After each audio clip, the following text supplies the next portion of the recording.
This program is made possible through generous donations from viewers like you. To pledge your support, please visit aroodawakening.tv/give. Thank you. It was at this time of year that Yeshua, Jesus, was teaching in the Dead Sea Valley. Why was he teaching there? Well, for one thing, it's warmer in the sub-sea level flatlands of the Dead Sea area than in the cooler areas around the hills of Jerusalem. It was here that he taught lessons we find in Luke chapter 11 about the Almighty providing His people exactly what they need, exactly when they need it. That same lesson is taught in Acts chapter 4, but not in the way you might have originally understood it. We're going to get into that today because right now the Almighty has provided exactly what we need, a rest from the week, exactly when we need it, just in time for Shabbat Night Live!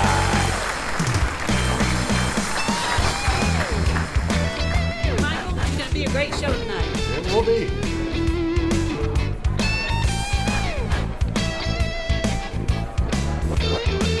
Stand by, studio. 30 seconds.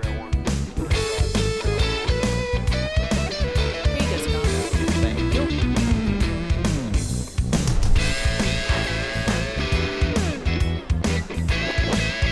1 minute's air, Michael. Thanks. All right. Thanks, Ellie.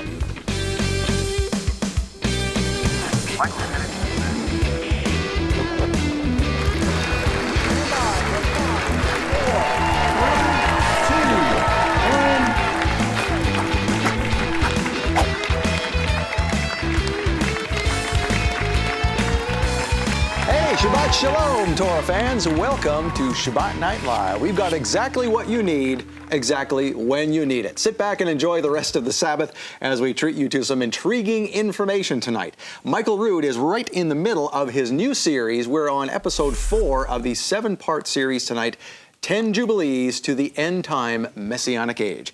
If you like what you've seen so far, you can pre-order the DVD set now, and by doing so, you'll save 20% off the regular price and get it in your mailbox as soon as the series is released in just a few weeks, and you'll get that before anybody else. And speaking of being on the ball and doing things right, please welcome my co-host for this evening, the Director of Ministry Development for A Rood Awakening International, Annie Reed. Hi, Scott, and hello to everybody. And Shabbat Shalom. Shabbat Shalom. Much needed Shabbat. Oh, yes. Now, the 10 Jubilees. Now, Jubilee, according to what we understand by most definitions, is not what Michael is talking about here, is it? No, it's not. And we just wanted to clarify that for everybody that's watching exactly what the series is about. Michael started doing the series 4 weeks ago on the end time prophecies and, what to look forward to and what has happened so far. That's right. Yeah. Now, speaking of what to look forward to, Passover. Passover is coming up as well. We have Passover coming up. PassoverCharlotte.com is the website. We're going to get into that in just a few minutes. But before we do anything more, we want to mention that if you're interested in Passover and you don't have time to call us during regular business hours, we do now have 24-hour phone lines. That's a brand new thing for us. So if you call us, you will get somebody on the line. You just don't have to, leave a message as you used to. And that's a great new thing. I'm excited about this call center simply because we air at all times. So you could be watching us right now on replay on YouTube, or you could be watching us on Hope TV or Uplift TV during the weekend. Yeah. But now we can actually respond to you right away. We have people standing by at any time that you need us. Yeah, and especially that's great for our folks across the pond in Europe and elsewhere across other ponds.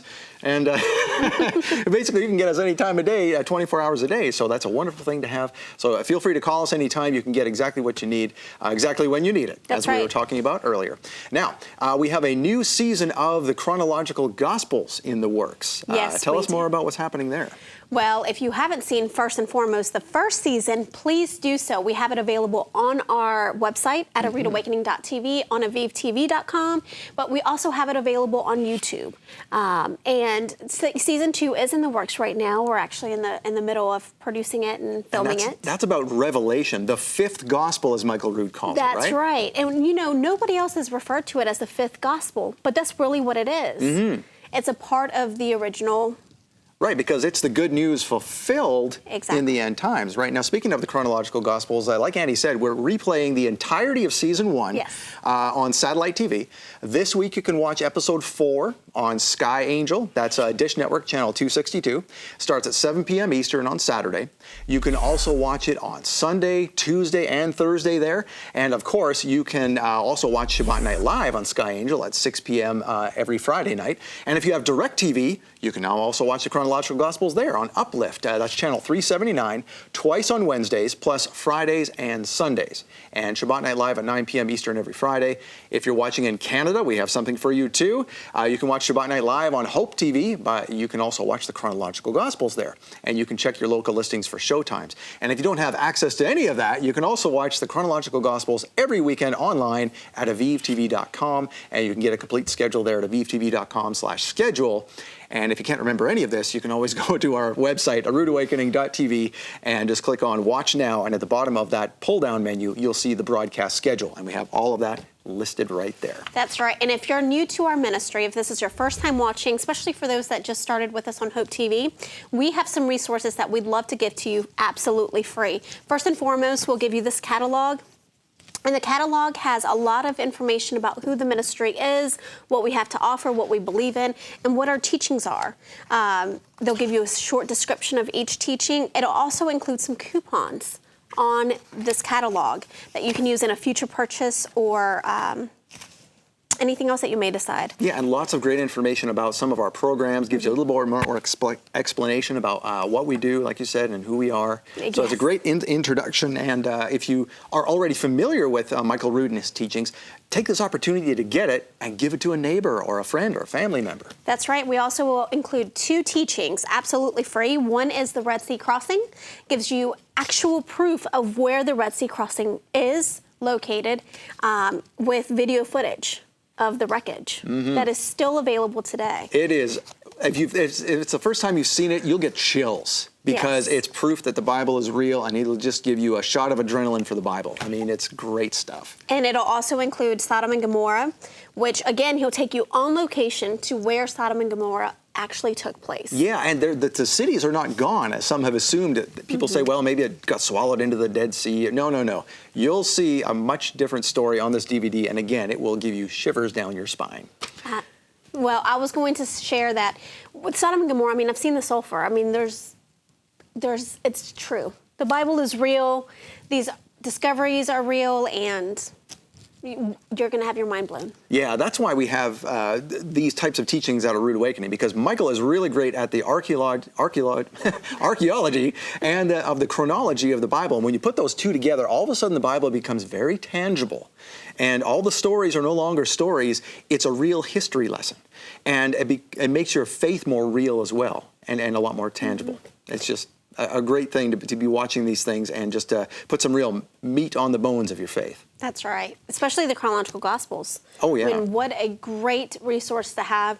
It walks you through the entire life of Yeshua, and it just takes you event by event as to everything and how it occurred. Yeah, and we're going to get into all that in a little bit. And speaking of getting into things, the love gift. Now, if you like what you're seeing on this program, you can support what we're doing by getting the love gift. You give a donation of $50 or more, $100 or more, and we give you a gift in return. And in January, we are giving a new teaching by Michael called Hanukkah, Shining the Light in Darkness. Now, this is the second half of a Hanukkah teaching he started in December. This is sort of the end game of Hanukkah and what it all means. This is a great opportunity to get this. $50 or more will get you the DVD as a gift. And if you want to give $100 or more, you will also get these candlesticks made of solid olive wood. Beautifully carved. I mean, we look at these things and it's wonderful. All the markings from the wood on here is just beautiful. And so you can get all this for a donation of $100 or more. We'll give you both. It's very easy to get it. Go to aroodawakening.tv/lovegift. And don't forget, you can also get a slipcase to hold all 20 of these teachings. There's 20 in the series. He started it last January, Michael did. This is episode 13. There's 20 in all. And it basically leads you through an entire year of Yeshua's life. Basically, the acceptable year of the Lord. Remember that saying from the Bible? That's what Yeshua's ministry was. It was just over a year, and that's what it was all about. From the time he was baptized in the Jordan till the time he baptized his disciples at Shavuot or Pentecost. And that's the whole, basically, life story of Jesus or Yeshua that you'll see in this series. So I encourage you to get it. And if this is the first time that you're hearing that his ministry was only 1 year, again, we encourage you to purchase the Chronological Gospels to take a look into just the life of our Messiah. It takes you through the 70-week ministry, and as you said, it will put you right where he was in the very events that were taking place. And if you have donated to this program in our year-end giving campaign a couple of weeks ago, we want to thank you so much. I mean, we exceeded our goal, and we are very excited to start our broadcasts for 2017. That's what it was all about. That's what you made happen. Now we can broadcast all over the world all year long, so thank you very much. We could not have done this without you. So you have a lot of credit to take for the show you're watching right now. Yes, you do. And we want to thank you specifically because we've seen a huge growth within the ministry from new people coming in, trying to understand what the scriptures are, what the message really is, and having questions that we are able to answer. So thank you so very much. Let's answer one of those questions right now regarding our astronomically and agriculturally corrected biblical Hebrew calendar. We are racing through the month of January and through the month of Tevet as found on this calendar. Now, why do we have a separate calendar? A Hebrew calendar. Why do we need that? Well, it's quite simple. In order to know who Jesus or Yeshua really was, you have to go back to his time, get it in context. And he did not follow the calendar that we have today, January through December. He had a different calendar, the calendar that the Hebrews followed. And so in order to get in touch with that time and that context of what he did and why he did it and when he did it, most importantly, that's what the calendar is all about. And we have been able now through modern technology, ironically, now that there are mirrors on the moon that reflect these lasers from Earth, we can now pinpoint exactly when things happened in the Bible according to where the moon was, where the stars were, and basically just rewinding to that time and finding out exactly what happened. And then it makes the Bible that more exciting because you can say, on this day, such and such happened. So you're telling me that Yeshua wasn't born in December during Christmas? Yeah, we'll get into that some other time. But anyway, our calendars are actually on sale right now because we're more than halfway through the Hebrew year, but there's still well over 6 months left on this year. So we've got lots of great information on the calendar. You can get yours now. And speaking of the calendar, we are on the 4th Shabbat of the month of Tevet right here. And it was during this period that the month of Esther, the story of Esther actually mentions this month. And the word Tevet comes from the root word tov, which means good, Tevet, tov. So it's a root word in Hebrew. It was during this time period that Yeshua was teaching in the Dead Sea Valley, as we mentioned earlier. And it was the winter, and we know this because of the chronological Gospels, as Annie was talking about earlier. This was the 8-week time period when Yeshua taught many things to the multitude, including a lesson about how the Almighty gives us exactly what we need, exactly when we need it. And this is found in Luke 11, verses 11 to 13, if you have a regular Bible, or it's page 170 in the Chronological Gospels Bible. And I just wanted to read that to you a little bit here. If a son shall ask bread of you as a father, will he give it to him a stone that looks like a loaf of bread? Well, of course not. If he asks for a fish, will he give him a serpent instead of a fish? Or if he asks for an egg, will he give him a scorpion? If you then, being burdened with hardships, give splendid gifts to your children, how much more shall your heavenly Father give the Ruach Kodesh, that is the Holy Spirit, to those who ask him? So we can see here that God is a loving Father, and he gives us what we need when we need it. That's just an example that Yeshua gives right there. One of my favorite verses. Yeah, it's just a wonderful assurance that we have everything we need as long as we are following what he requires of us. And that's the important thing. We need to be following what he requires of us. And there are things required of us as Christians. Our conduct, how we live our lives, and, just by the Holy Spirit, we get most of it right. But digging into the Bible and knowing the context, as we talked about earlier, helps a lot more as well along that line. Now, after Yeshua's ascension, Jesus' ascension, we see that the disciples were living out this lesson. The book of Acts is also in the chronological Gospels because it's part of the story. And here we're talking about Acts 4, verses 34 and 35. So let's go there for a minute. Let's see how they played this out.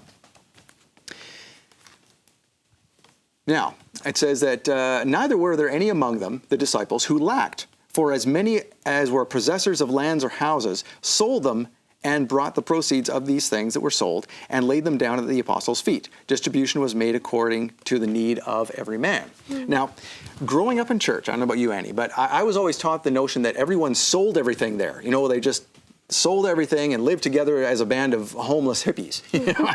But that's not the case here. We need to read the Bible in context, and in this case, context refers to plural versus singular nouns, as in the possessions these people had. So in verse 34, we are told about people who owned lands and houses, plural. These were rich people who sold the excess that they had in order to minister to the less wealthy in the group. There's a note about this in the chronological Gospels, and that's why this book is so special, because of the notes. It's not just the Bible in order. And the note says, these possessors of lands and houses sold their pluralities to minister to the needs of the body. Individuals did not sell their only house and their only land to become homeless so that the apostles could live lavishly. That's what some people may assume by reading it, but that was not the case. And see, by knowing that, that's what's so special about this Bible. All right, and we have a very intriguing Q&A segment coming up. But first, Michael Rood's fourth teaching in the new series, 10 Jubilees to the End Time Messianic Age. Now, before we get into that, we have some more detail on that exciting new love gift we talked about earlier and how you can get one right now. Take a look.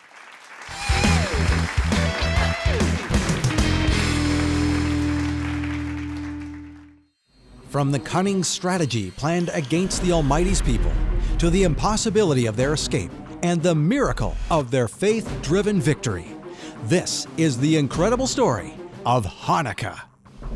In captivating detail, Michael Rood weaves an historical tapestry to share the behind-the-scenes account of the Maccabees in Hanukkah, shining the light in darkness. They want to destroy us and to destroy our wives and to kill our children and to take everything that we've got. But we're fighting for our lives and we're fighting for the Torah. Hanukkah, shining the light in darkness, is an all-new teaching from Michael Rood. But the only way you can get it is with your love gift donation in January. They knew this was the end of the nation. If they didn't fight, it would be gone. Own Hanukkah, shining the light in darkness, right now when you give a love gift donation of $50 or more. Or give $100 or more to get this new teaching, plus a pair of solid olive wood candlesticks, elegantly handcrafted in Israel and polished to perfection. Get the candlesticks now, plus Michael Rood's amazing teaching that explains how the story of Hanukkah is a living prophecy, from the time of the Maccabean revolt to Yeshua's subsequent healing of a man born blind, to our lives today and the end of days. And as their testimony of these Hanukkite warriors who gave their lives to protect and preserve the Torah and to get things cleaned up and their lives cleaned up and to live a life of service. Act now to get Michael Rood's new teaching, Hanukkah, shining the light in darkness, plus the solid olive wood candlesticks. Hurry, this offer is only available in January. Make your love gift donation now, online or by phone.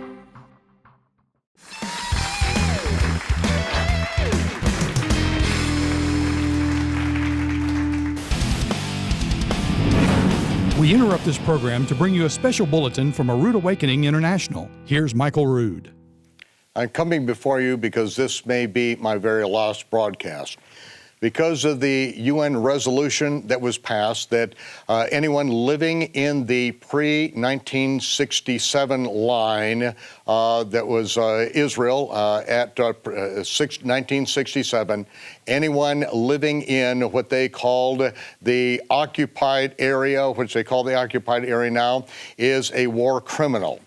At any point, I could be getting off a plane in Europe, I could be arrested and charged with war crimes because, ladies and gentlemen, I lived in this area that the UN passed a resolution, this area of Jerusalem, that now I am technically a war criminal.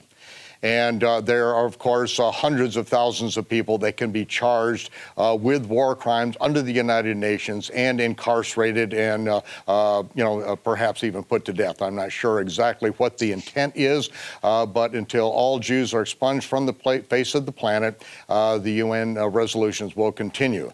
To help us to understand what this settlement means and to tell us about an early Jewish settler, we have Nehemiah Gordon with us.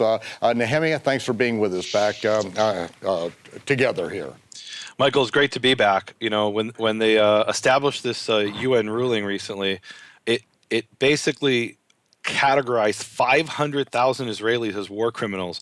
And I saw Obama's spokesman on television, and he was saying, well, what this is really about, he was justifying it. He was saying these are Jews are on a lone hill somewhere, and they're trying to steal Palestinian land.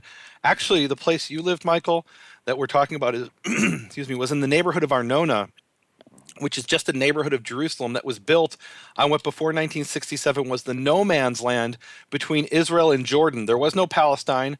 There was the Kingdom of Jordan, and there was the State of Israel. And the no man's land today, thousands of Jews live there, and they're calling that occupied territories. Yeah, and Jews who live there, right. they're deeming war criminals. I mean, don't be deceived by the explanations you get from these people. You have to look at the legal parameters by which they can charge people with war crimes. That is what the Obama administration has done. This is what happened at Hanukkah.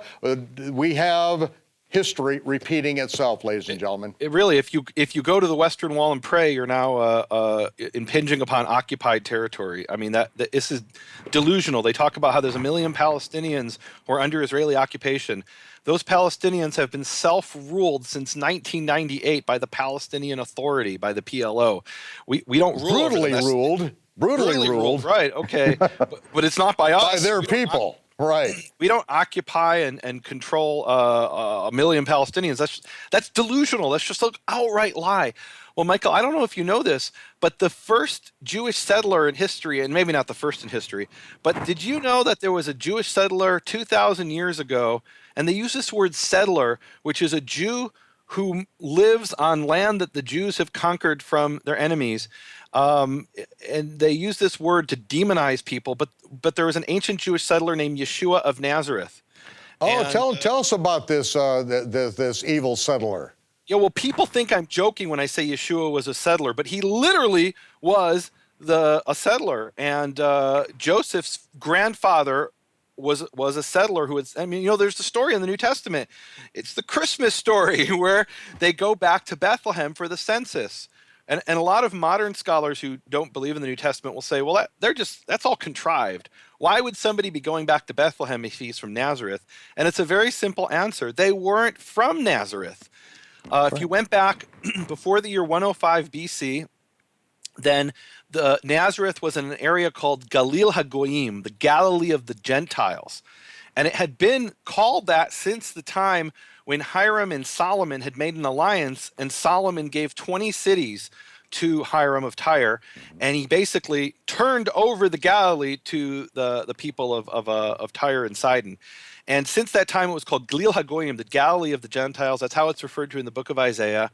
And it's in that very place that in the year 105 BC, one of the Maccabee kings named Aristobulus I, he conquers the Galilee of the Gentiles. And he does something really interesting. Let me read this to you from Josephus. It says, Aristobulus made war against Etruria. That was that area. There was a tribe there called the Eturians, who were a Greek tribe, and added a great part of it to Judea, and compelled the inhabitants, if they would continue in that country, to be circumcised and to live according to the Jewish laws. And this is actually something unprecedented in Jewish history. Aristobulus I forcibly converted the Greeks of Galilee to be Jews. That didn't happen any other time in history. It's very unusual. But from the time 105 BC, when the Jews conquer Etruria in the Galilee, then there's this flood of Jewish settlers who come up from the south.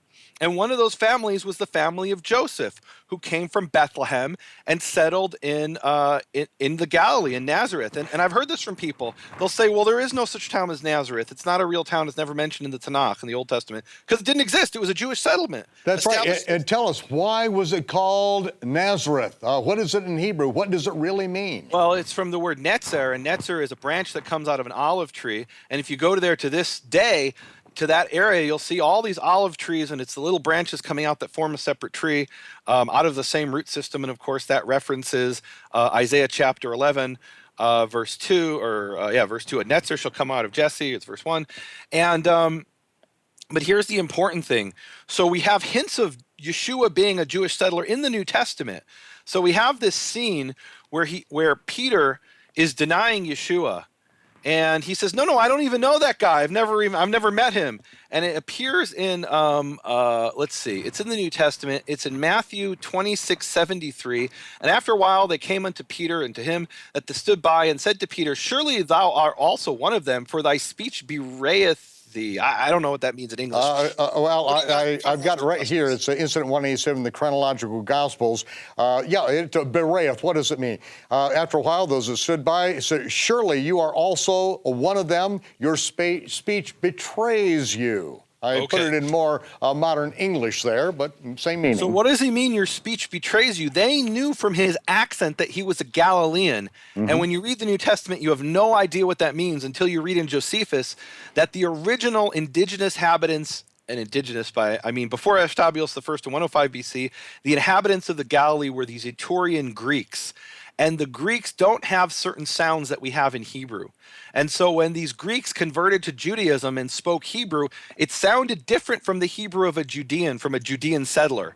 And we have this great passage in the Talmud. I have a teaching about this on my website called Netanyahu Schools the Pope. I won't go into all of it. It's really exciting stuff.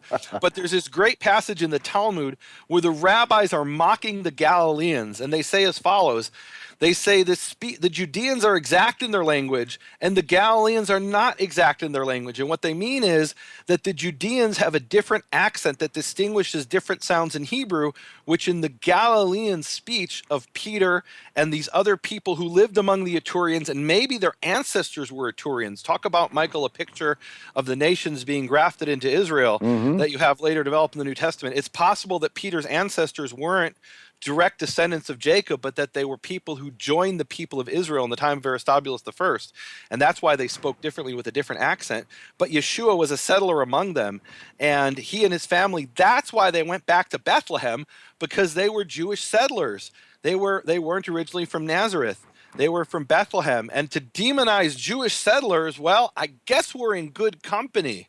Right? We've been settling the land. You know, there's this unbelievable speech given by Jeremiah Wright, who was Obama's pastor for over 20 years. Yeah, one of the brilliant men of our day and time. He has this speech where he says the Jews have been stealing the land from the Palestinians since the time of the judges because they believe their God gave it to them. Wait a minute. We're all agreeing that we've been settlers stealing land since, 1400 BC? Are you kidding me? So how are we not the indigenous population of the land? And one of the places this comes up, Michael, is the Dead Sea Scrolls. The Dead Sea Scrolls were found in Qumran, which is a town that was liberated by Israel in 1967. The world calls that occupied territory. So according to the international community, the Dead Sea Scrolls are property of the Palestinian people, and the place they were found is really Palestine. Now, wait a minute. The Dead Sea Scrolls are written in Hebrew by Jews, not in Arabic by Arabs. We're not an occupying power. We are the indigenous population. Well, we are going to see this thing go full steam as we are really the nations are marching against Israel. This is just the beginning, ladies and gentlemen. We've been saying it for years, putting out the warning because as the scripture says, heed the words of the prophets, believe the words of the prophets. And this is the time that so many of the prophecies, ancient prophecies, are coming to pass.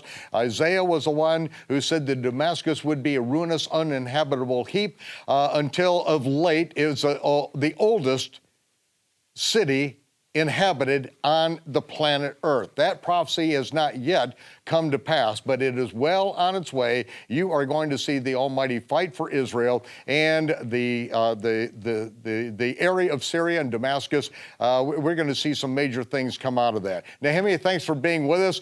We've got more. I want you to come back as soon as you can, okay? Okay. Okay. Well, shalom, brother. Shalom. Peace. This has been a special report from A Rood Awakening International. We now join your regularly scheduled programming already in progress.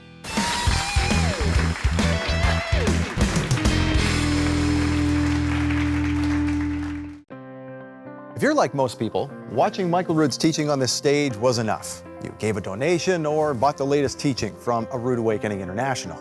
But what happens on this stage is just the beginning. Your support does so much more. Let me show you. When you make a donation or a purchase from A Rood Awakening International, You enable us to send free teaching materials to less fortunate people all over the world. You're also helping to supply all of the materials necessary to burn the DVDs and Blu-rays and to support the people who put them all together and send them out. In 3, 2, 1. But before any of that can happen, your support does something else. This is our video editing and production department.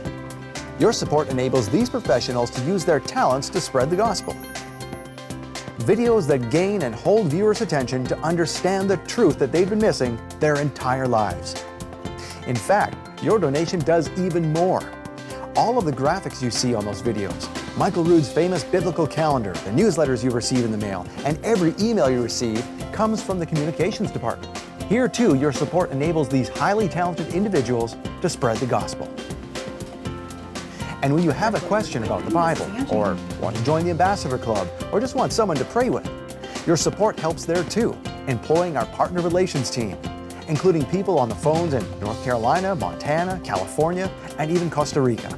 In fact, your support also empowers our entire international operations, promoting Michael's message in practically every Spanish-speaking country in the world. And it doesn't stop there. You're also enabling us to spread the truth throughout our operations in Europe and South Africa. So, the next time you make a purchase or a donation because of something you saw on this stage, remember that you're also supporting everything else that goes on backstage. Thank you for standing with us. Thank you.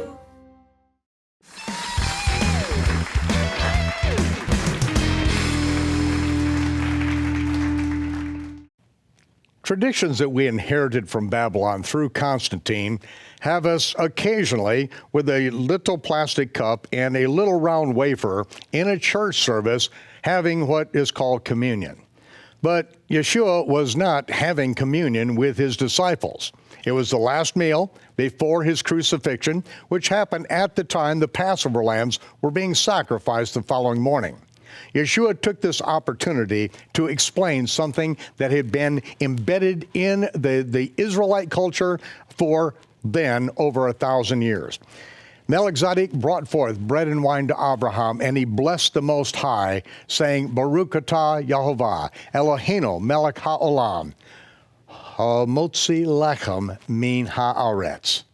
Blessed are you, Yehovah, our Elohim, King of the universe, who brings forth bread from the earth. Yeshua said, this represents my body, which will be broken for you. As often as you do it in remembrance of me. And so we break this bread and we do it in remembrance of him. Likewise, Yeshua took the cup and he blessed the Most High with that blessing that Melchizedek blessed the Most High. Baruch atah Yehovah, Eloheinu melech ha'olam, borei pari hagafen. Blessed are you, Yehovah, our Elohim, the King of the universe, the creator of the fruit of the vine. Yeshua said, this represents my shed blood, which will be poured out for the remission of sin. I will not drink another drop of the fruit of the vine. You take my cup and divide it among yourselves, because I won't drink it until I drink it again with you in my Father's kingdom.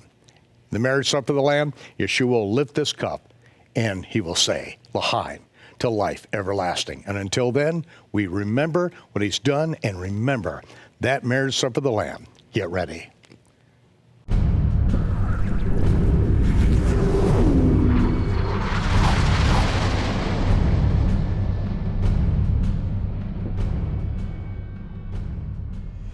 Everything that is written in the book of the Revelation is not, as the title in the King James, the revelation of St. John the Divine.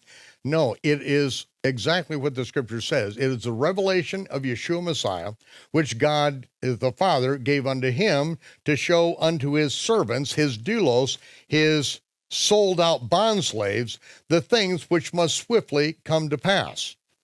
And he sent it signified by his messenger, Yohanan, John.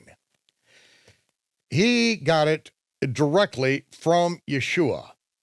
And he is the messenger to send it to the 7 assemblies in Asia Minor and to show them what needs to be corrected back then, because obviously Yeshua was not looking at them and saying, all I see is my righteousness, as the TV preachers want to convince you of now, that when God looks at you, he'd be unrighteous to judge you in any way because all he sees is the righteousness of Jesus. Well, tell that to the 7 assemblies where Yeshua is saying, you either get this straightened up or I'm going to smack you so hard you're going to wonder where next week went. I think that's one of the ancient texts there. No, he's going to shake things up. I'm going to put you in a bed with the whore, and I'm going to burn you with her. This is what he's saying to those in the assemblies, okay? So, this whole thing that God only sees the righteousness of Jesus is pure nonsense. We're called to live a righteous and a holy life. And these letters, this revelation that is going to these believers is to tell them these sold out bond slaves are the ones that need to know how bad things are going to get and the order of events in which they're going to occur so that we can have hope, because that is our hope, the helmet. How we guard our mind is by the helmet of the hope of salvation. Salvation is not a current reality. Our wholeness is not a current reality. We are still in a mortal body that can suffer some pain and discomfort. We have friends and family that are in the grave. They are not made whole yet.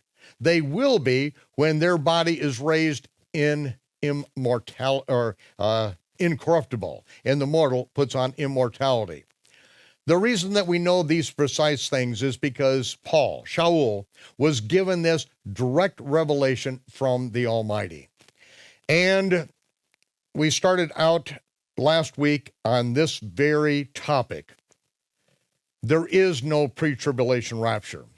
Regardless of what I was taught and what I taught for 20 years, the Almighty made known to me on a concrete picnic table 2 days before Victoria Day in Canada in 1995, he opened this up to me, and when I then understood 2 Thessalonians chapters 1 and 2, and the absolute legal prerequisite to the return of the Messiah, and I knew that Yeshua had shown it to me that day, I knew that this had just ruined my life.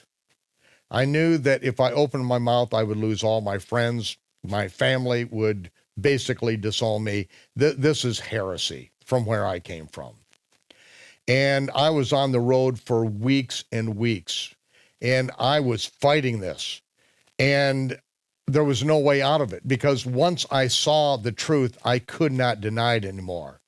I prayed and I wept, and then I heard that there was a man who I knew to prophesy accurately, who had taken a stand and it cost him everything, and that he was going to be teaching. And I knew, as soon as I heard, that I was to go see him. And I was simply to ask him to pray for me, and that he would be the one who would verify. He would be the second witness. That transpired. I drove 10 hours, got to Oklahoma City, drove 10 hours straight there, just happened to get a load after I prayed, a load to the city where he was. I got there and asked if he would pray for me, and he then told me the exact words, that I had been given a very, very hard word, that I would lose all of my friends over this, that most would not want to hear it, and they would not listen to me, and that I was chosen to deliver this message, that I was sent, a sent one, to deliver this message. And even though I don't want to do it, it is my job, it is my duty, and I must do it no matter what it costs me. I just broke down in tears, because this is it. This is exactly what I was told before. I knew it. And so the next day, after he had done his seminar, we were together. I tried to tell him, and he wouldn't listen to me. He rejected every word, wouldn't even hear me through. Well, that's exactly what he prophesied. And most people don't want to hear it, and they will not hear it until it all hits the fan. But See, nobody wants to hear that life is going to be tough. But that's why we are breaking into this series and everything we've been doing on Shabbat Night Live. What we did with Nehemiah this spring, what we did then with Bill Cloud, and Bill Cloud prophetically set the stage for this. And I really am thankful for Bill Cloud and for his ministry, because that really allowed me to pick up from that perspective and now lay this word out to you. And so we're going to go right back to Mount Sinai, where Shaul, after his deadly experience in Damascus, goes down there, spends years down in Arabia, where the real Mount Sinai is. No doubt stayed in the cave. That's where I would go right up in the mountain, stay in the cave where Moses was, and where Elijah stayed in that cave, and the hand of the Almighty covered him as he passed by. With Moses and then Elijah hearing from the Almighty. I know this is where he went. And in 1 Corinthians chapter 15, verse 3, for I delivered unto you first of all that which I also received, how that Messiah died for our sins according to the scriptures, and that he was buried, and that he rose again the third day according to the scriptures. And this is exactly what Yeshua said. They would be dead, just as Jonah was 3 days and 3 nights in the great fish's belly. He would be in the grave 3 days and 3 nights and raised on the third day. That's the whole equation. And you have to understand the feast of the Lord. You have to be familiar with the Torah, and you have to be able to count to 3, according to Hebrew reckoning of time.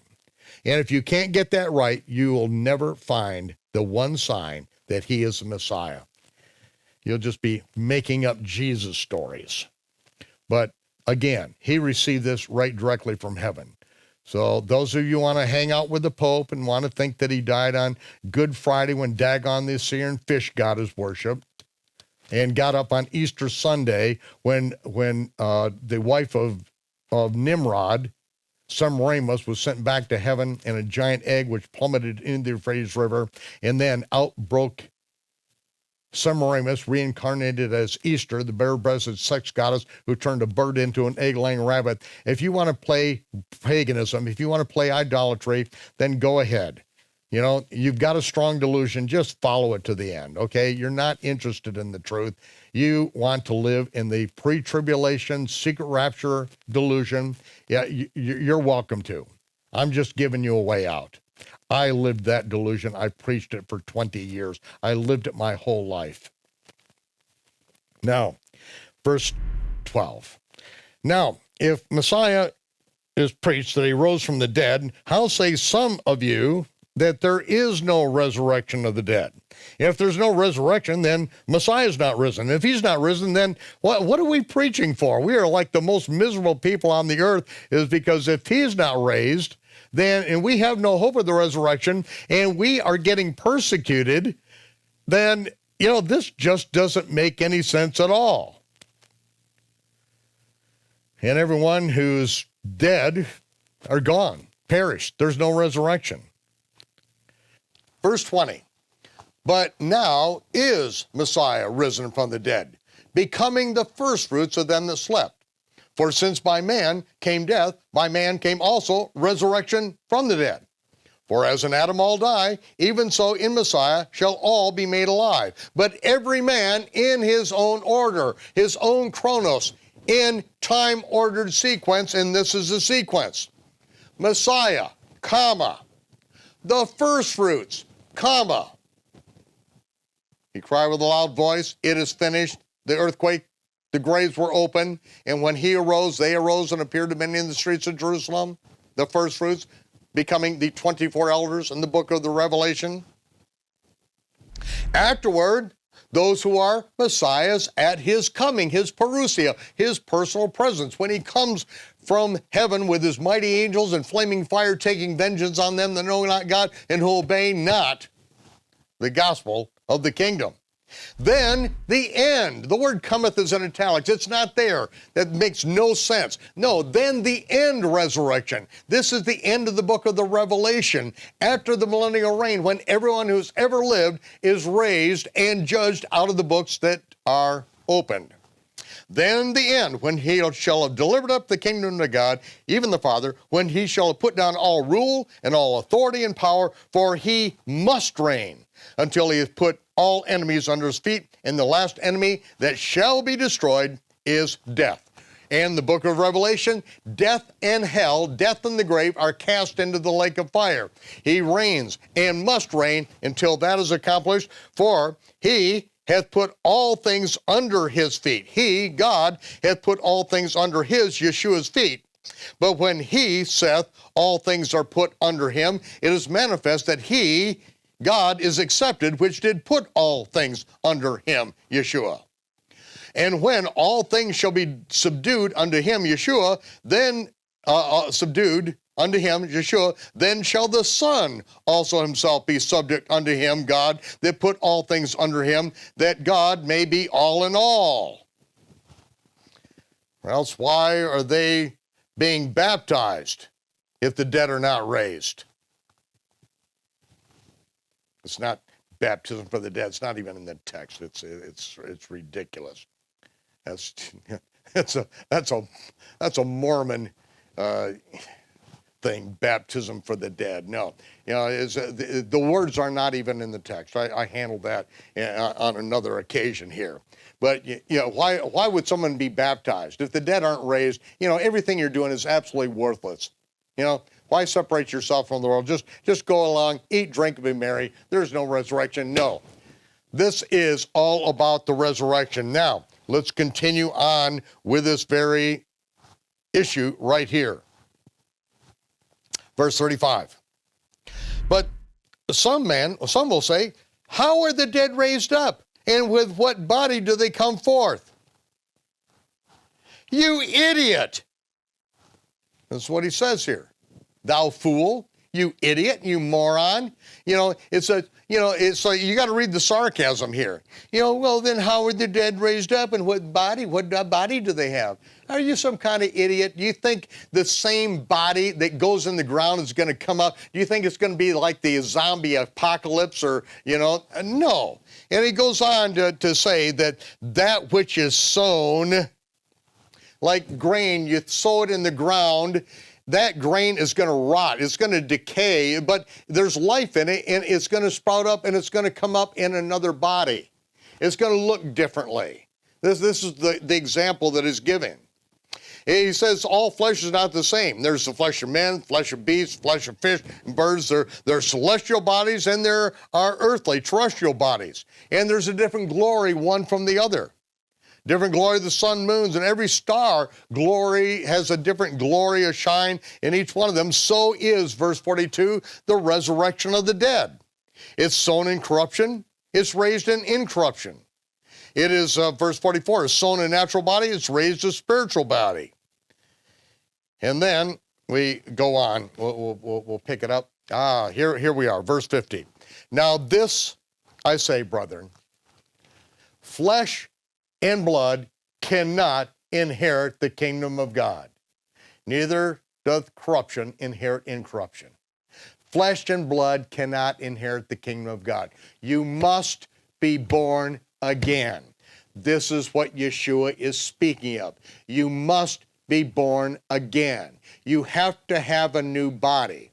That which is born of the flesh is flesh. That which is born of the spirit is spirit. This is when you are literally born again. Nobody is born again now. Well, Yeshua is. And it actually says that in Revelation. It uses the wrong word in English, that he's the first begotten from the dead. No, he's the firstborn from among the dead.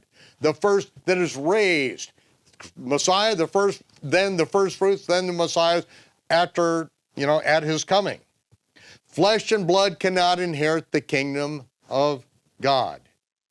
Behold, I show you a mystery, the mystery of iniquity. Mystery, that which has never been before proclaimed, or that which cannot be articulated and made known to the novice or the neophyte. Those are the two meanings. And those who are not the sold out servants of the Messiah, that's why the book of Revelation doesn't open to them. The whole thing is a mystery. However, the book of the Revelation is really, it's the simplest book in the whole Bible to me. Literally, it's the simplest book. It's the easiest to understand. And that's why I'm going to be doing a series in the chronological Gospels just on the book of the Revelation, because it is there, it's simple, it is in order, it's in time-ordered sequence. But it is a mystery to those who are neophytes, to those who are unfamiliar with the Torah and how the Torah is being played out in the Gospels and all the way through. Behold, I show you a mystery. This is something that has not been known before. We shall not all sleep. We're not all going to be dead, but we will all be changed. All. Whether you're dead in the grave or alive. In a moment, in the twinkling of an eye, that's how fast the change will transpire. At the last trump is when it takes place. When is the last trump? This is what he got from Yeshua, the last trump. It's the book of Revelation. It's the last trump. There is no distinction. There's no difference. Same thing in Matthew 24. The last trump, the trumpet of the archangel, when that sounds, at the last trump, for the trumpet shall sound. The dead shall be raised incorruptible, and we shall be changed. For this corruptible body that's in the grave, this rotted body, must put on an incorruptible body. And this mortal body must put on immortality. So when that comes to pass, then comes to pass the saying, death is swallowed up in victory. Death is swallowed up in victory. Verse 58, therefore, and that's why you have to ask, what's the therefore? Because of this, because of the resurrection, the reality of the resurrection, that the dead are going to be raised before the mortal is put on immortality. And this is what Shaul also says by revelation, that the living will not precede those who are in the grave. They'll be raised first, and then the mortal will put on immortality and be caught up together, harpazo, rapturo, together to meet the Lord in the air. And after a brief time, 23 days in the throne room, sea of fire and glass, etc., we come back down to the earth, the last great day, and that's when Yeshua takes the earth, and that is the great battle in which the angel cries out, birds get ready to eat the flesh of captains and of kings and of great men. In the very next verse, the birds are eating. Next day, kings and captains and great men are bird dew all over the land. That's all they are, just bird dew. Well, let's continue on here. Let's go to Matthew 24. Matthew 24. Yeshua, this is one of the favorite places in the scripture, because Matthew chapter 23, this is 2 days before Passover, and Yeshua's up on the Temple Mount, and this is when he basically strips the Pharisees and the Sadducees of all their supposed righteousness and authority. And he said to them, you cross land and sea to make one convert, and then you turn him twofold more the son of hell than yourself. This is Yeshua's last Sermon on the Mount. The first Sermon on the Mount happened up in the Galilee. This is in front of tens of thousands, perhaps hundreds of thousands of Israelites who have come up to the feast, and he does it in front of everyone. Even though they've said beforehand, we're not going to take him at the Feast of Passover, there would be an uproar. After he gets through dressing them down and he walks off the Temple Mount, they then start making their plans with Judas. They're going to kill him, and they're going to kill him as fast as they can. When he walks off out of the temple, he says, you're not going to see me again until you say, Baruch haba b'shem Yehovah. Blessed is he that comes in the name of Yehovah. He storms out of there. His disciples begin to change the subject as they're going out. Oh, Master, look at the beautiful workmanship that's being done here. Isn't this tremendous? And he turns to them and says, are you kidding me? Do you have any idea what just happened there? Do you know what just happened back there? And you're talking to me about those, oh, isn't that a beautiful cornice that Herod's workmen are doing there? Isn't that magnificent, Lord? Are you guys just completely vapid? Do you have any understanding of what just went down? They're not going to let me live after this one. But you want to talk about, oh, how cute the buildings are. Look at them. Yeah, take a good look, sweetheart. There's not going to be one stone left on top of another. This whole thing's coming down. They didn't say another word. He gets over to the Mount of Olives, and there are only 3 disciples that are with him. He sat down on the Mount of Olives, verse 3, and these 3 disciples come to him privately. Tell us, when shall these things be? You just told us it's all coming down. You don't take this temple down without destroying the entire fabric of life, of the entire nation. It's gone, it's over with.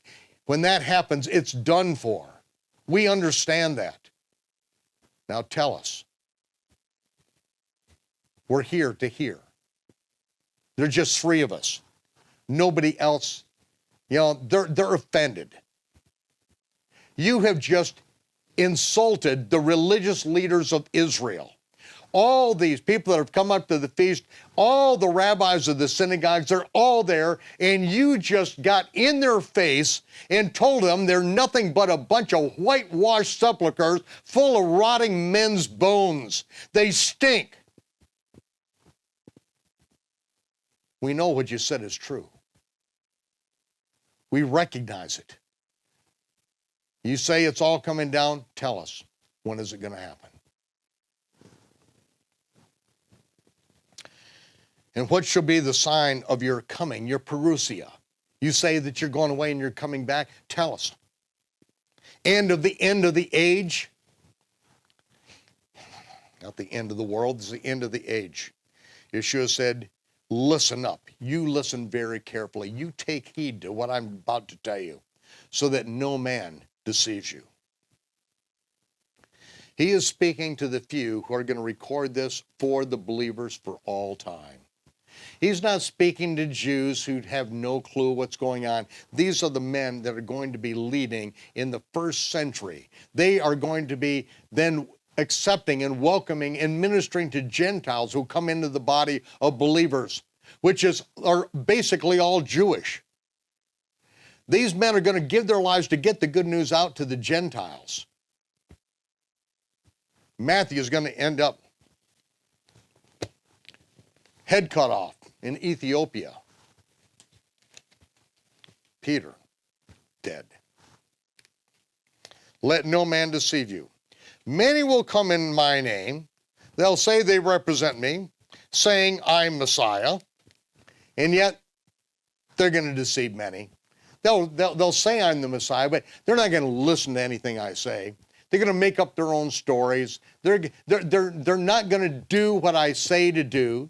They're not going to hear a single word. You guys are going to write it down. They're going to say they represent me, but nah.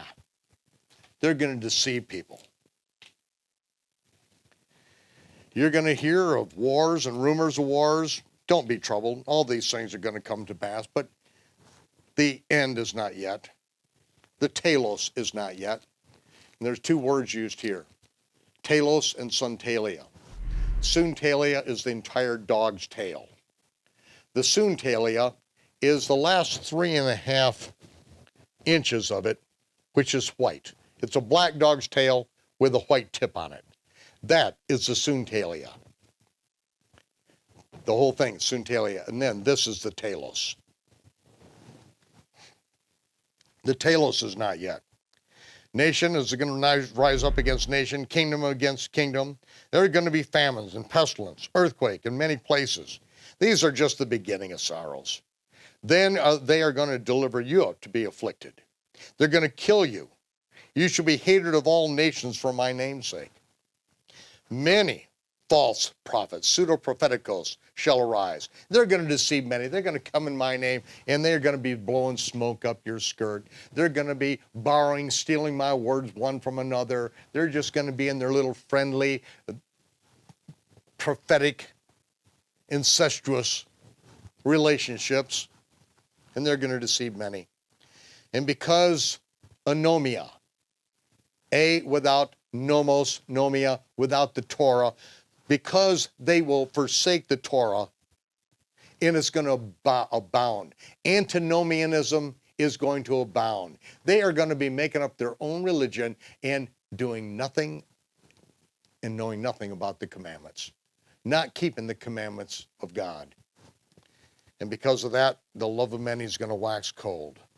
But he that endures unto the end, he is going to be made whole. You must endure to the end. And this gospel of the kingdom shall be preached in all the world for a witness to all nations. This gospel, the one that I am preaching, the one that I taught you. I spent 2 months with you teaching it. You went out and taught it for a whole month. You came back. I heard as you reported what you did and what you said. I corrected you. I kept on teaching the gospel of the kingdom. I told you to go out and make disciples and teach them what I taught you. This is the gospel. Not the greasy grace, not the sloppy agape, not some kind of manufactured gospel, but the one that I am teaching. This gospel is the one that must be taught in all the world. We're going to take a short break, because this is the gospel that I'm teaching you. I'm teaching you what Yeshua taught. And if you want to be part of what Yeshua is doing, because he is empowering this, he is one who's kept me alive through many trials and tribulations to get to this day. And he has invested a lot in me to do this. If you would like to invest in what Yeshua is investing in, getting the gospel of the kingdom out, this is your time. You got 2 minutes. I need you to step up to the plate now. And if you don't step up, if you don't help me get to someone else, then what good are you? Are you just breathing air on planet Earth, saving your own self, don't care about anybody else? You know, 1/10 of what you earn in life belongs to him just for sucking his air. Do something. You got 2 minutes.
Yeshua said that it is the pseudo-propheticos, those who are pretending to speak for him, who say that he's Messiah, but really don't do what he says to do.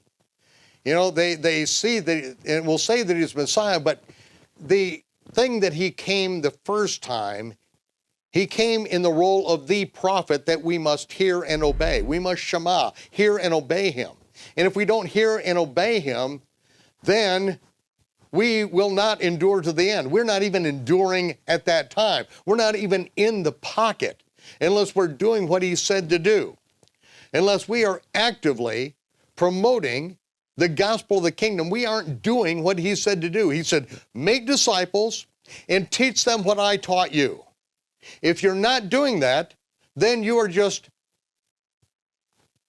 breathing good air on planet Earth. He said that these ones who pretend to represent him will deceive many, and you better listen to what Yeshua says so that you are not deceived. He says that near the Suntalia, that the gospel of the kingdom must be preached in all the world for a witness. And then, now here's where you should have a verse marking at the end of all nations. Verse 15, and then the end shall come when you see the abomination of desolation spoken by the prophet Daniel. All we had to do is mispunctuate it, have a Roman Catholic priest on horseback who is trotting through the hillsides of France, put the verse marking in the wrong place, and you missed the whole point. The gospel of the kingdom must be preached in all the world. That's our job. We're not off that job until the last trump, okay? They are asking about the end. When is the end? When is the telos? Then shall the end come when you see the abomination of desolation spoken by the prophet Daniel. When he, the man of sin, is suddenly revealed, apocalypto, the son of destruction, who sits in the temple of God, proclaiming himself that he is God. The same thing we read about in the book of Daniel. As a matter of fact, let's go to the book of Daniel right now. Daniel chapter 11. Daniel 11.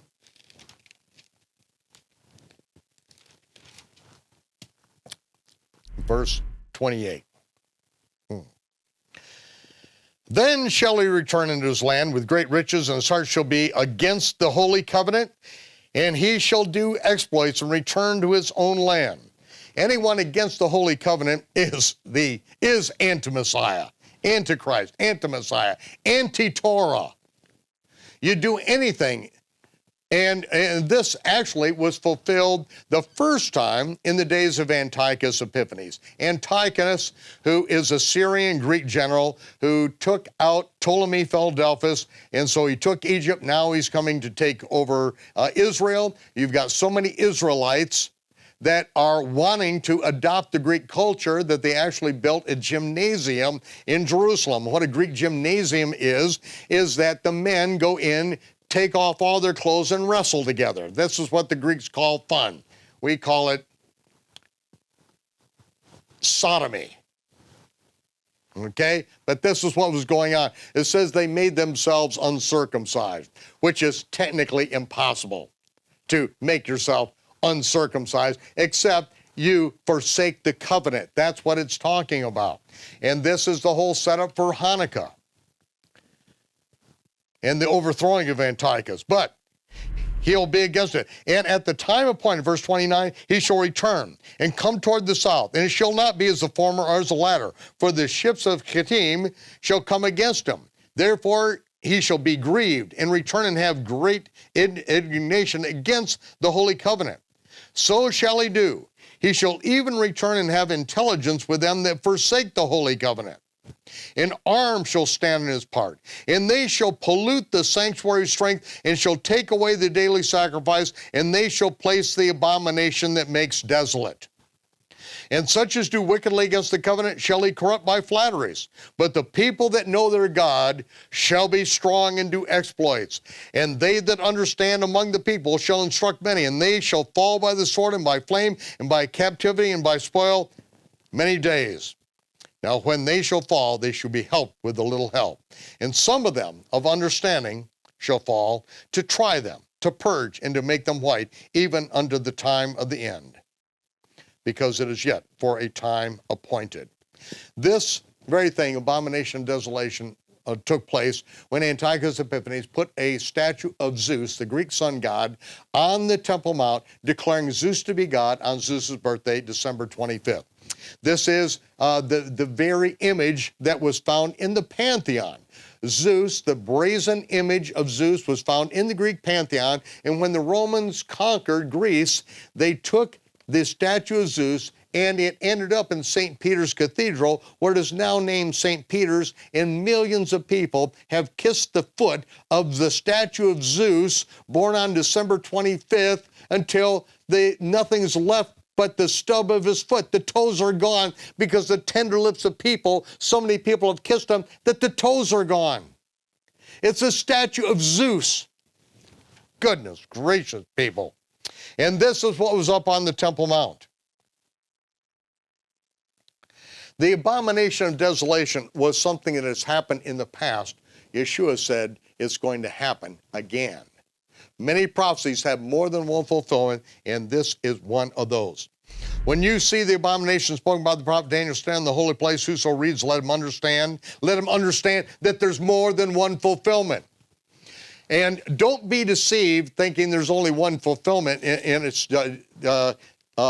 is in the future yet, because in 1825, the American and British Bible Societies took the book of Maccabees out of the 1611 and 1769 version of the King James Version of the Bible, so that we no longer know anything about the abomination of desolation or Hanukkah, or why Yeshua in John chapter 8 is up to Jerusalem for the Feast of Hanukkah. And there's more text in the Bible concerning, in the Gospel of John, concerning Hanukkah than any other feast except for the death, burial, and resurrection.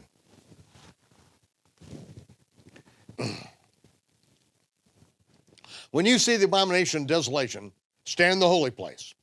And this is exactly what 2 Thessalonians says. Beseech you, brethren, concerning the coming of our Lord, Yeshua Messiah, and our gathering together, our harpazo, our rapture, our gathering together unto him. Don't be shaken. Don't think it's going to happen any minute.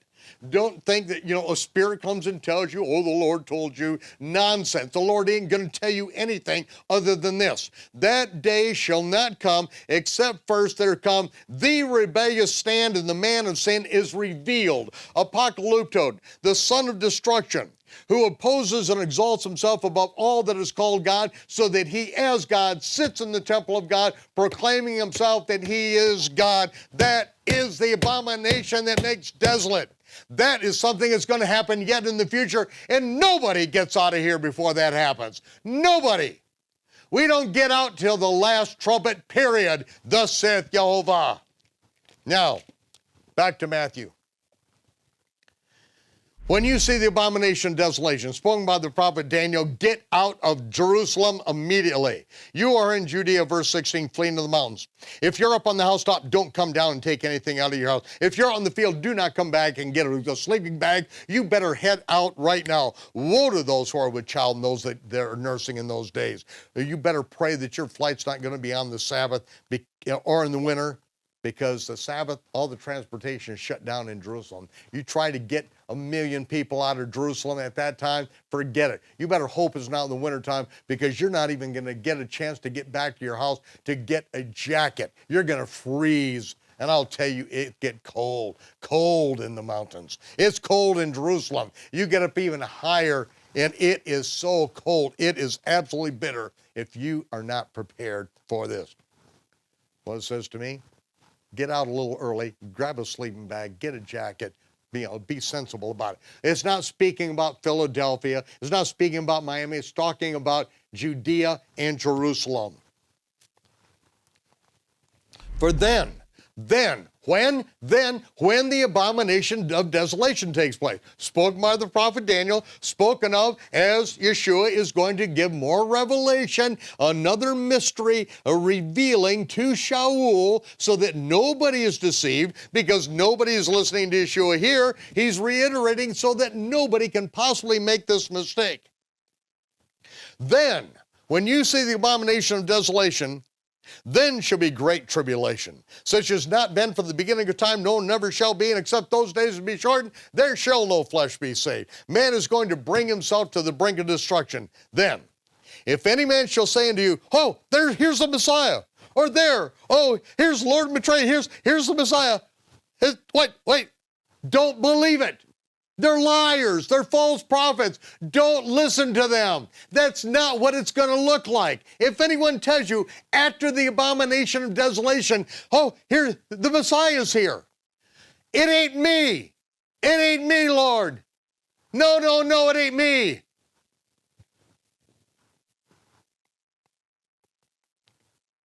It ain't me they're looking for, Lord. For there shall arise false messiahs and false prophets shall show great signs and wonders, insomuch if it were possible they shall deceive the very elect. And how will they be deceived? Do not be deceived. Listen to me. I'm going to tell you what it looks like. The abomination of desolation goes down. You're still going to be here. And if any false prophets say, I've already come back, they're lying. Verse 25, behold, I have told you before. No, bad translation, listen to me. Listen to me. I am foretelling this. This is what he's saying. Listen to me. I'm foretelling this. I don't want you to be deceived. I'm telling you that false prophets are going to give you a line. They're going to say, I've come back, or listen to this one. This is the one they're going to come up with, and they're going to have entire denominations based on this. This is why. Wherefore means if, this is why. If they say unto you, behold, he is in the desert, in Ramos, that you have to go out to him. Don't go out there. It's not me. Behold, he is in secret chambers. Believe it not. Secret chambers is tamion. Tamion is, behold, he is coming in secret. Don't believe them. If they tell you I'm coming in secret in a secret pre-tribulation rapture, don't believe them. They're liars. They're false prophets. I was one of them. You're looking at one right here. False prophet Rood. I preached the pre-tribulation secret rapture. I was a false prophet.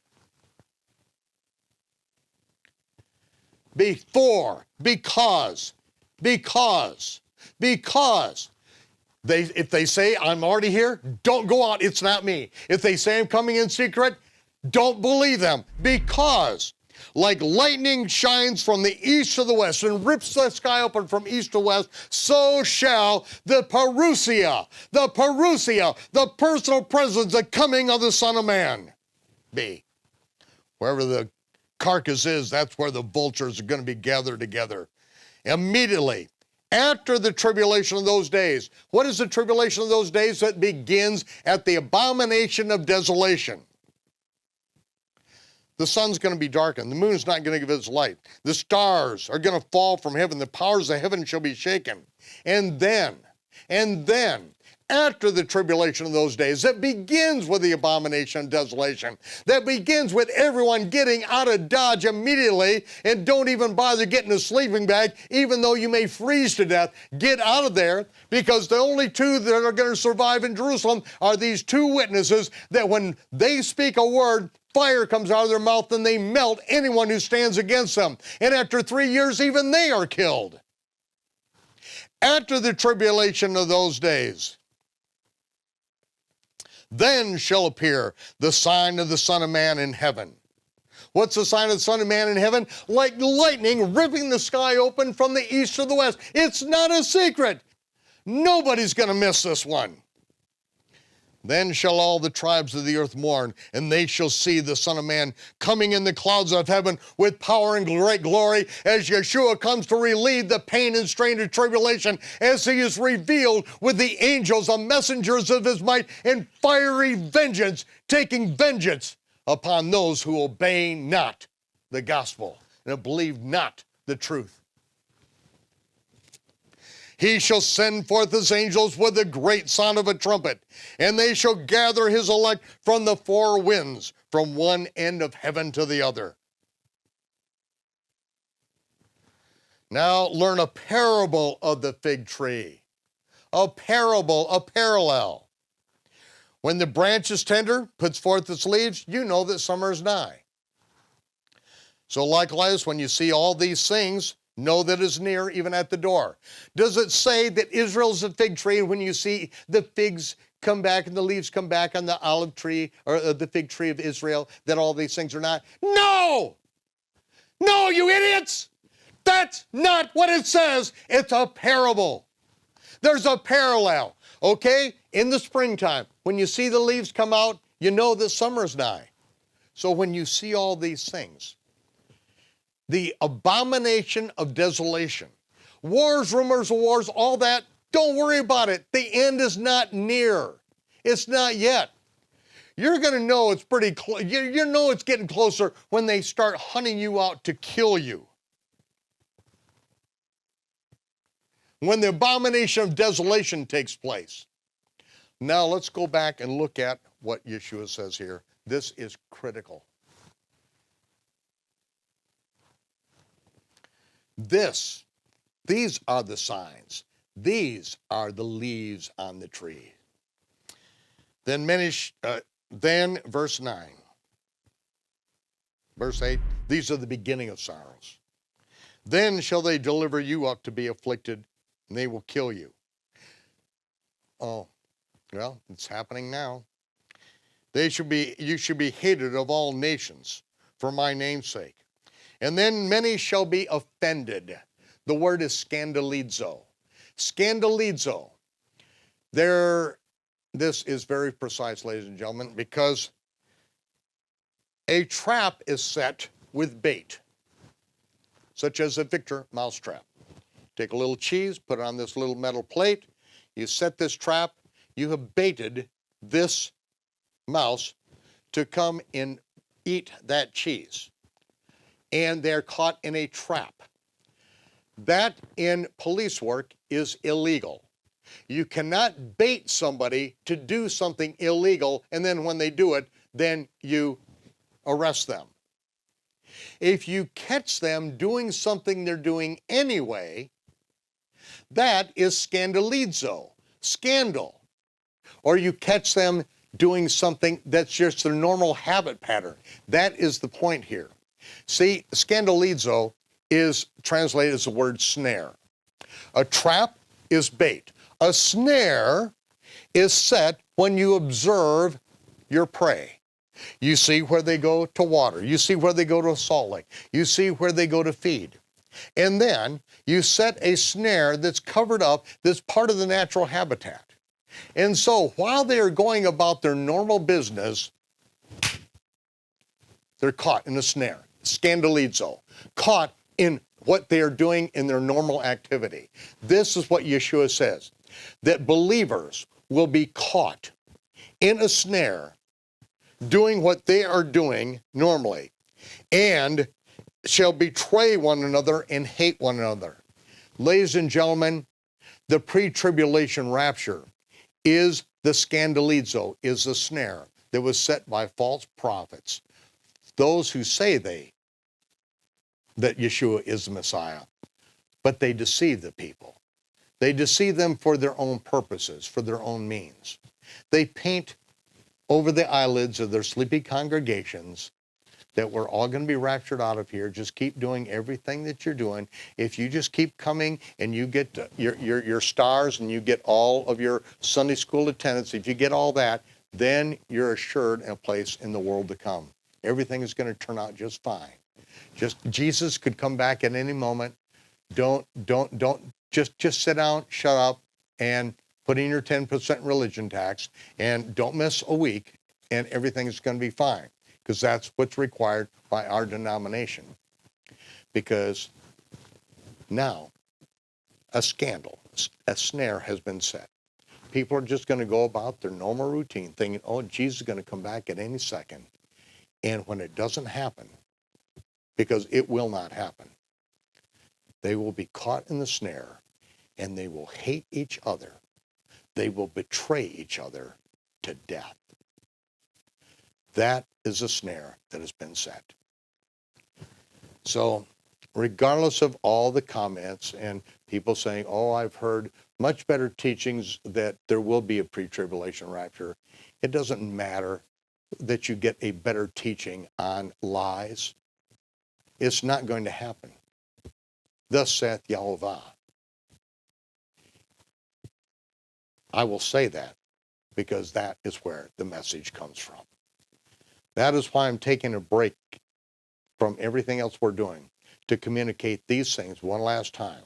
Because what is about to transpire, I'm going to lay out before you. Just as in 2006, at the end of the Jonah Code, which is the 10-hour seminar that it took 10 hours to teach you how to count to 3, the Jonah Code, so that you know that you have the true Messiah and you begin to understand the gospel of the kingdom. At the end of that, I said, I have much more to tell you about 2017, but I can't tell you yet.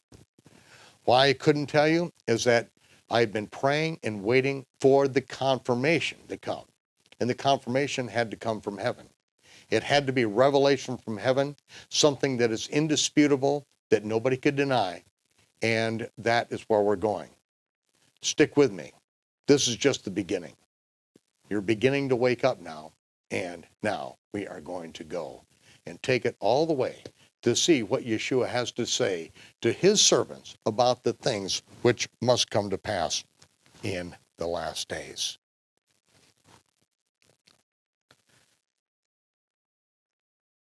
I'd like to close in prayer. Yivarechecha Yehovah v'yishmerecha. Yair Yehovah panav lecha v'chaneka. Yisa Yehovah panav lecha v'sem lecha shalom. Hashem Yeshua HaMashiach Sar Shalom. Yehovah bless you and keep you. Yehovah make his face to shine upon you and be gracious unto you. Yehovah lift up his countenance upon you and give you peace. In the name of Yeshua, the Prince of Peace. Amen. Shabbat Shalom, Torah fans. Shavua Tov. Have a good week. We'll see you back here next week. Shabbat Night Live.